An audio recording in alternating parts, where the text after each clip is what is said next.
Numărul persoanelor care fug din calea războiului și caută o viață mai bună în țări din vestul Europei este în creștere. Aproape că nu trece zi fără ca polițiștii de frontieră din vestul țării să nu prindă grupuri de migranți care trec ilegal granița din Serbia în România. Aceștia pleacă la drum indiferent de vârstă sau starea medicală. Săptămâna trecută în județele Timiș și Caraș-Severin au fost depistați peste 130 de migranți.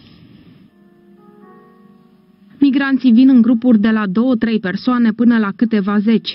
Cel mai tânăr migrant prins de polițiștii de frontieră din vestul țării are numai 10 zile. Deși sunt depistați zilnic, migranții continuă să treacă ilegal granița din Serbia în țara noastră în căutarea unui trai mai bun.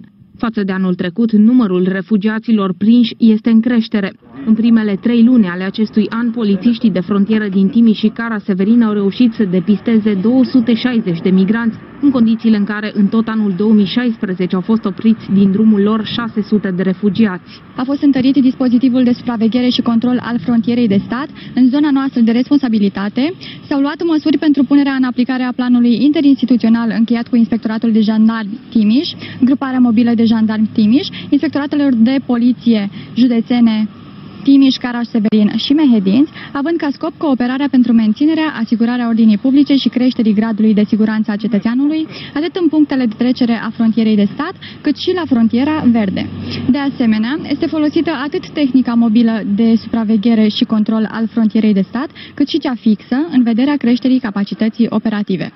Poliția de frontieră apelează la sprijinul cetățenilor domiciliați în localitățile de frontieră pentru a semnala echipajelor noastre prezența nejustificată a unor persoane de naționalitate străină în zonele de graniță. Cei mai mulți dintre migranții prinși sunt duși la centrul de tranzit în regim de urgență de la Timișoara. O parte ajung însă și la centrul de cazare și consiliere Aidrom, un ONG care le oferă solicitanților de azil un acoperiș deasupra capului și mai multe servicii sociale. Am avut cazați din 2012 peste 200 de solicitanți de azil din toată lumea. Aidrom implementează din anul 2012 proiecte de asistență socială complexă pentru solicitanții de azil. De la informarea privind drepturile medicale pe care le au, până a merge de mânuță cu ei la un spital dacă apare o urgență. De asemenea, mai oferim consiliere juridică, ceea ce înseamnă explicarea procesului de azil în România, lucru care este foarte important pentru ei. Îi ajutăm cu asistență materială, în sensul unor pachete de urgență, alimentare. Mai facem cursuri de limbă română pentru minori. Încercăm să-i scoatem în oraș, încercăm să le arătăm grădina zoologică din Timișoara, le arătăm centrul nostru. Cumva o abordare de a petrece timpul, chiar de terapie ocupațională, într-un mod cât mai productiv. În primele luni ale anului 2017, 319 migranți au cerut azil politic în România. Cei care nu au solicitat acest statut fie au fost retrimiși în Serbia, fie sunt ținuți în centre de tranzit până se face relocarea.